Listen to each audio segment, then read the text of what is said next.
Hi everyone, my name is Kip Harris, and this is my end of the semester reflection on how I've grown as a conductor and an educator. This semester pushed me in a lot of areas: score study, planning, error detection, pacing, and just finding that kind of presence I want to have on the podium. And honestly, there were a few moments when I caught myself thinking, okay, I'm starting to look like an actual teacher. Not perfect, but definitely getting there. One of the biggest patterns I saw in both of my conducting rounds was figuring out how to balance good planning with staying flexible in the moment. In my first conducting round, planning really helped anchor me. My objectives were clear: identifying call and response sections, balancing dynamics, matching articulations, and having that structure gave me something solid to hold on to when the nerves hit. But watching the video back, it became more obvious that planning on paper and what actually happens in real time aren't always the same thing. In round one, I tried to time everything down to the last minute. And when reality didn't match what I had written, my brain kind of started rushing. You might not see it on the video, but I could definitely feel it. And that taught me that I need to work better with more, I work better with more flexible chunks instead of just very strict time. Another challenge, and this showed up in both rounds, is that I talk way too much. Uh, I went in wanting to keep things short and pretty focused, and then immediately talked about articulation for what felt like forever. I even wrote in my first process letter that I spent almost a full minute talking before you guys even played. And round two was much more calmer for me. I was much more grounded, but I still fell into the long explanations instead of just modeling and letting you guys do what you do. I even joked in my letter that this is becoming a theme, and it definitely is. But even with those challenges, there were parts that I'm genuinely proud of. In round two, especially, things felt much more intentional. My energy wasn't as high as round one, but it felt more grounded. And it felt like I was making choices on purpose instead of just reacting to whatever was going on around me. One thing I added in round two that I really liked was starting with stretching and breathing. It felt natural and allowed me to kind of settle onto the podium a little bit. Um, it kind of got you guys warmed up, but it also showed me how you breathed, and I could give some feedback on that. Breathing is very important, as we all know. And it really helped you guys lock into the sound that I wanted. I breathe and stretch in my own personal practice, and it helps me get my mind right and really focus in on what's happening.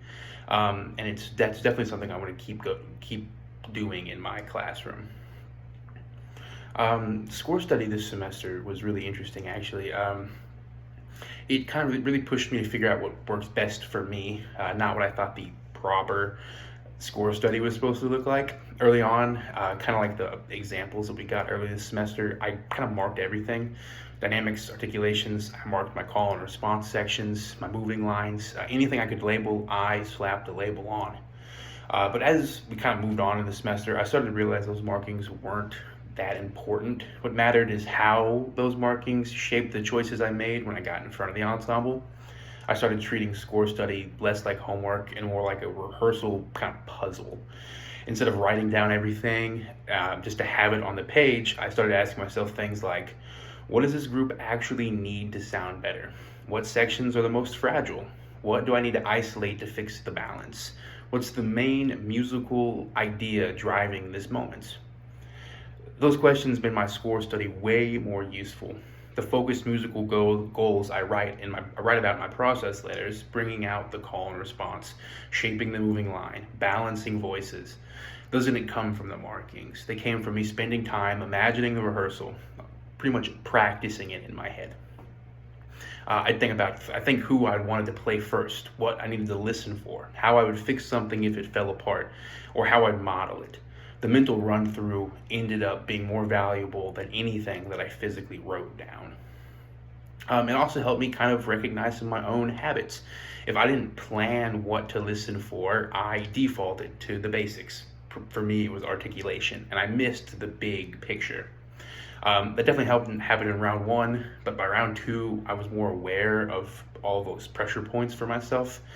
And it kind of helped me rehearse with more intention and made it a lot less stressful.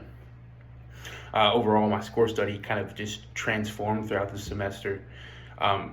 from just marking in everything to understanding how the piece actually moves and what matters the most and how I want to make that happen in real life. One of my biggest strengths for this semester was modeling. In round one, I sang a lot, especially at the trumpets, and this made a noticeable difference in getting the right style. I even mentioned in my letter that they gave me a lame version, as I put it. I modeled it again and pushed towards something more like I wanted. Using musical tools instead of verbal ones made it feel a lot more like I was actually teaching.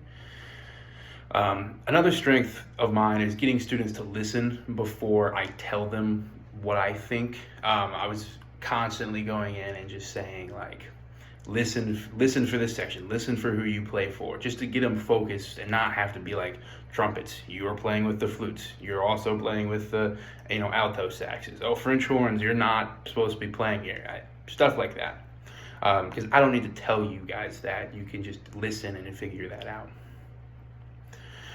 Overall, I'm really proud of how round two felt and went. It wasn't as high energy as my first one. You can definitely tell that in my recording, but it felt a lot more real. I saw myself making the musical decisions that I wanted to see. That came from the growth, not just instinct. Kind of on to growth now. First, I have to stop talking so much. I talk more than anybody in the entire world, I guess. And both of my videos made that very obvious. I need my rehearsals to be much more balanced between me talking and you guys playing. Secondly, my podium presence. I got a couple comments on I have a commanding presence when I get up there, but then when I start conducting, I find myself staring down. And that's not something that I really want to keep doing. I like to keep my eyes up and look at you guys. Moving forward, I want to be able to use the score, but not hide behind it. Probably third thing is my count-offs and my cueing. Neil mentioned something to me after my first round about it, how I was giving you 1, 2, 1, 2, play. And that was just way too much, and it made it very confusing, and it made you guys feel a lot less confident. And watching it back, I was getting annoyed at myself, so I can't even imagine how you guys were feeling. Finally, the thing we've been working on really all semester is error detection. We've been focusing on that and listening in layers. I focused a lot on articulation, and I missed a lot of the balance issues and especially the wrong notes. And that's definitely something I need to keep working on. Now on to the error detection.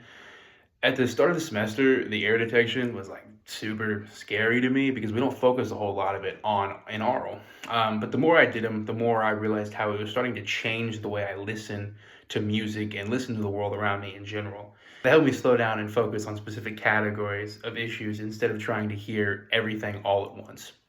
Those exercises definitely carried over into rehearsal. In round one, I missed some of the wrong notes because I was locked into articulation. By round two, though, I was more aware of the balance and moving lines. I still have a long way to go, but I can tell that my ear is getting a lot sharper. They weren't my favorite assignments, but they were absolutely useful. Overall, this semester has really helped me see the conductor and educator that I want to be and that I hope to become.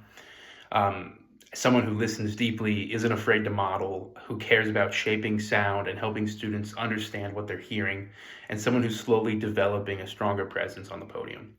My process letter really showed that, a mix of growth, honesty, and a clearer sense of what I want to improve. And I'm actually excited. My process letters really showed that, a mix of growth, honesty, and a clearer sense of what I want to improve. And I'm actually excited to keep building these skills and moving forward. Thank you for watching, and I'm looking forward to hearing everybody else's reflections.